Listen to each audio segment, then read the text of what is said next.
Kami pergi ke Wisma Putra kata tunggu jawapan daripada pihak kedutaan Malaysia. Jadi tak tahulah apa yang akan berlaku. Adakah kami ataupun nelayan-nelayan ini tunggu untuk melihat bot-bot mereka dimusnahkan dan bapa kepada anak-anak yang tekong yang ditahan ini akan menunggu bapa dia 7-8 tahun lagi akan balik ke negara ini setelah menjalani hukuman.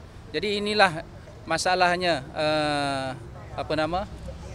nasib nelayan-nelayan tempatan kita yang tak tahu apakah bila mereka turun ke laut untuk mencari rezeki, untuk mendapatkan makanan ikan untuk rakyat Malaysia dan akhirnya mereka akan menanggung masalah yang sebegini.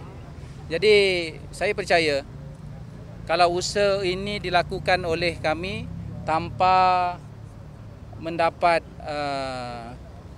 kerjasama ataupun bantuan daripada pihak kerajaan ataupun kementerian, kami tidak akan berjaya. Kalau dilihat kami nelayan ini dibuat macam bola, tendang sana, tendang sini. Sedangkan hampir setiap hari mereka telah pun berusaha berpuluh-puluh surat kita hantar dan tidak ada satu jawapan pun. Jadi sebab itulah kami bimbang. Dikabar-kabarkan pula bahawa dalam 1-2 minggu ini bot-bot yang ditahan tersebut akan dibom, dimusnahkan di Indonesia. Sebab itulah yang menggusarkan kami.